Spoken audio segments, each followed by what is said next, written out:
Hi YouTube, Brian James, that Micro Four Thirds guy with you once again with this week's video. Good to see you all online. I've just had a week away with my wife at a caravan site near a place called Rothbury in Northumberland. Thoroughly enjoyable time, very, very peaceful. And I do enjoy getting those breaks. I've been out shooting some nature, doing some bits and pieces, trying to find some of the natural sort of things around where we were, animals and plants and things, because there's a conservation area right at the side of the site we were on. And I think I said in the previous video I saw a heron and stoats, weasels, all sorts of things. So I had a really nice time with that.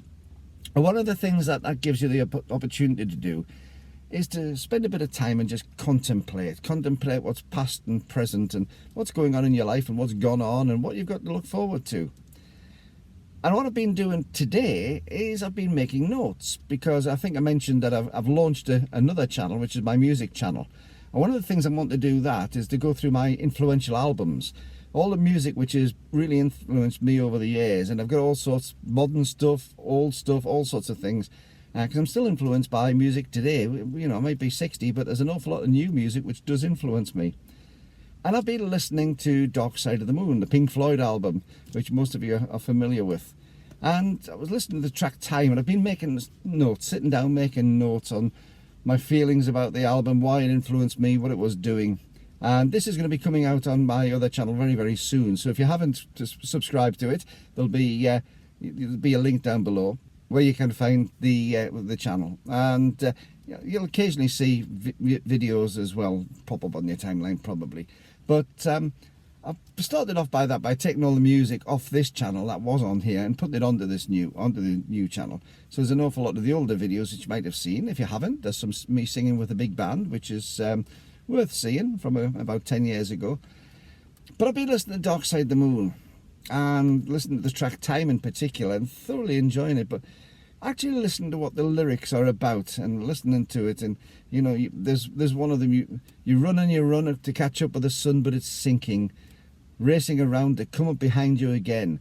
The sun is the same in a relative way, but you're older, short of breath, and one day closer to death.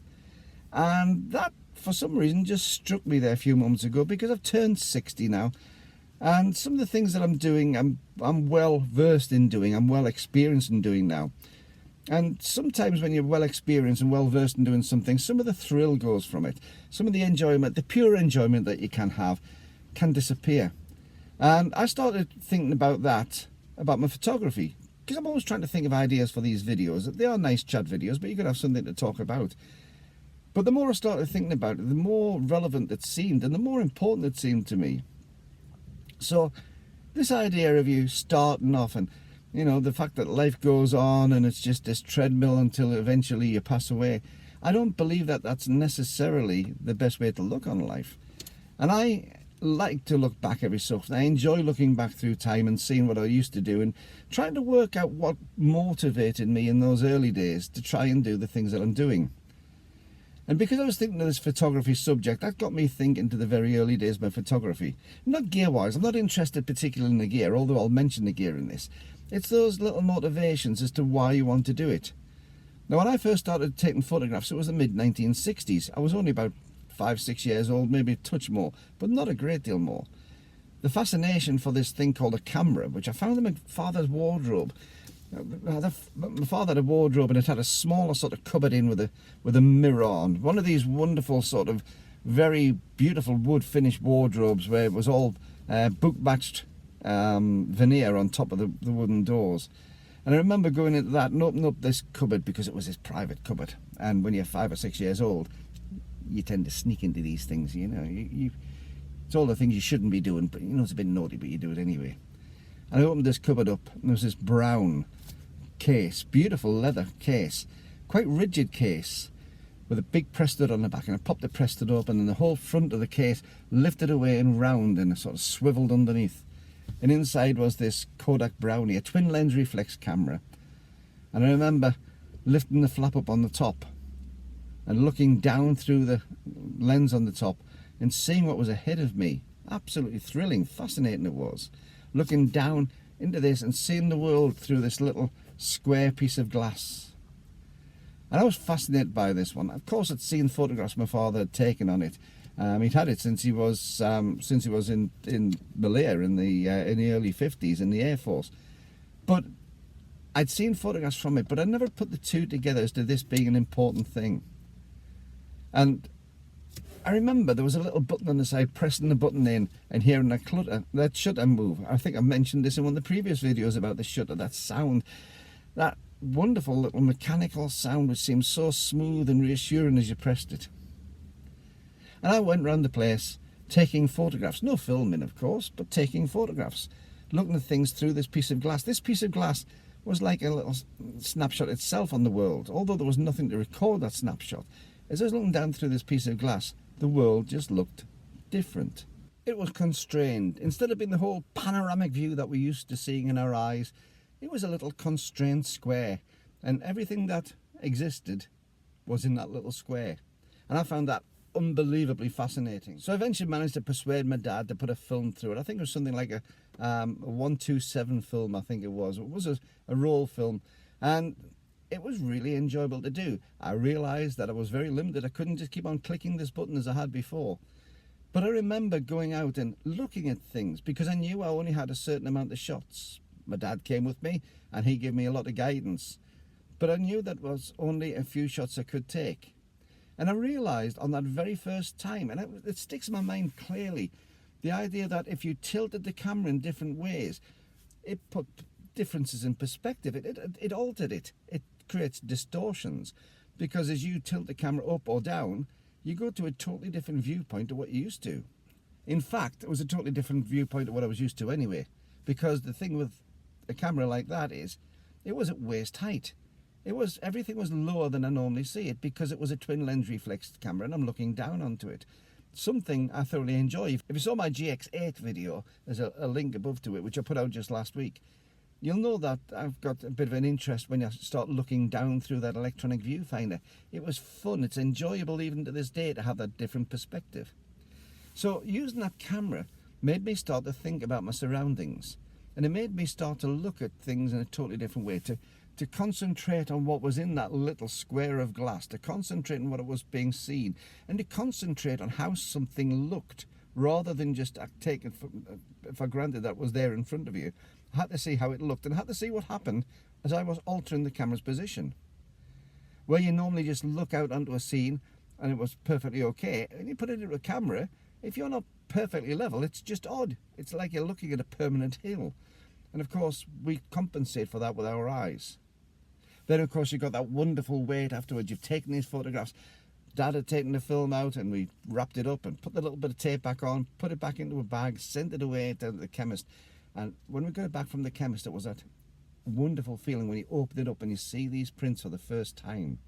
See what you did a few days beforehand and whether it came out right. The disappointment on some where you realised it was tilted. The disappointment on some where you realised that you may have had your finger in front of the lens without realising, because remember it was twin lens reflex. You didn't see what was on the film lens, just on the top lens. The disappointment when you realise that something was moving too quickly in front and you just get this blur.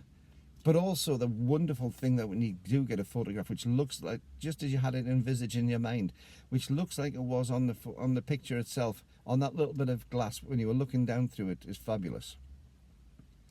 Now of course they were all in black and white. It was all monochrome film, and the strange thing is my mind actually plays games on me.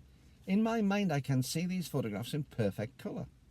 It's strange how that works. And there's an awful lot of other stuff that I've taken over the years I'd be convinced I took on colour film, yet when I look at the negatives, they were monochrome. So this idea of looking back at what influenced you has been really important to me, and it got me today. Then of course you can go through the other cameras that you've used, all the other things. My first SLR camera, my dad's Zenith E that I used. My first real camera of my own, which was my Olympus OM1. Absolutely fantastic piece of kit, by which time I was in my late teens and starting to understand a little bit. The first time I ever developed my own film, the first time I ever printed my own prints. That magic of seeing the image slowly coming up on the prints under the red light, where you could see what was happening and you could see the image that you've seen on the negatives the wrong way around suddenly coming out to fruition to be a recognizable image itself. All of these are the things which stick in my mind. And as I get through age, as I get through life, I take for granted an awful lot of the things that I see, but every time I do that, I stop myself and I'll go and look at the wonder of what we've got. There's a lot of comments happened on this channel from commenters, and if you do want to comment on something, please leave a comment below. I'm fascinated by the comments that you leave on this, because I do read as many as I possibly can see. Some seem to be hidden a little bit by YouTube, if they're hidden in replies, but the majority of them I see and I read, and I think they're fantastic. Oh, while you're down there, don't forget to hit that subscribe button, which is over there, I think. Maybe over there, I can never remember. But hit the subscribe button, and also the little bell for the all. And if you can give us a big thumbs up, big thumbs up would really be useful, because that gets more people to see the videos. Oh, and there's a PayPal link if you want to help support the channel. But the thing is, for me, I read those comments, and a lot of those comments are saying about these fantastic facilities that we have on these cameras these days, and quite often they're dismissive, or they're rather negative about some of these things, because they aren't good enough, they aren't far enough. Fantastic autofocus systems which just don't cut the mustard because they're not quick enough, or they're not whatever. Well, in those days we didn't have autofocus. I couldn't even adjust the aperture on these cameras or the speed. It was a set camera, it was a set thing for what we had, and you'd buy different films for different lights, but it was all guesswork. And that to me was what made this special. So now when I do see these comments, although I try to address them as much as I can, I always have a wry smile on my face. I always think back to the time when an autofocus system was just unbelievable. You wouldn't believe that a camera could focus itself, where you could actually set up lens apertures and know that the quality, whether it's wide open or in the middle or fully closed, is going to be very, very acceptable. Even the worst quality lenses these days are really acceptable. Or the fact that you can set the shutter speed to unbelievable amounts of speed, unbelievably slow or fast, whichever you prefer. And also the fact that you've got things like what I used to have as a power wind on my OM1, but where we have high frame rate. The idea of being able to take multiple photographs was something that you could only get on the highest level professional cameras. And they were add-ons, and they cost a fortune on top. This is what your press photographers or your sports photographers would have used. And it was way outside the realms of any amateur or semi-pro photographer. So I think every so often, it's on all of our best interest just to stop and assess the technology that we have, and assess just all those tools that we have, and maybe appreciate them a little bit more, because they are unbelievably good what we have these days, and it's unbelievably good the images that we can produce. The way that we produce those images is also unbelievably good. This idea of putting the film into the bag and taking it to the local chemist or drugstore, or sending it away in an envelope through the post to see what was happening would come back. I can now see that photograph immediately, straight in the eyepiece that I've taken, or on the screen on the back. And not only that, I can process it using fantastic facilities to be able to actually see it on my computer and alter all the way that that photograph is done, do all the things that I already dreamed of when I was in the studio in the darkroom previously. I can actually do those with immediate effect and see those results. And it's even better, it's non-destructive. I can actually do those things without damaging the original photograph in any way, shape or form. Unbelievable. I can get rid of stains from people's tops. I can get rid of acne from people's faces. I can smooth skin. I can brighten eyes up and do it to an incredibly precise level. None of that was really possible in the early days. So when you get your camera next, have a think about all those facilities that you got on that camera. Have a think about all those facilities that you've got for post-production, and just try and work out what it is which keeps you inspired as a photographer, and what it was in the earliest days of taking your photographs which inspired you.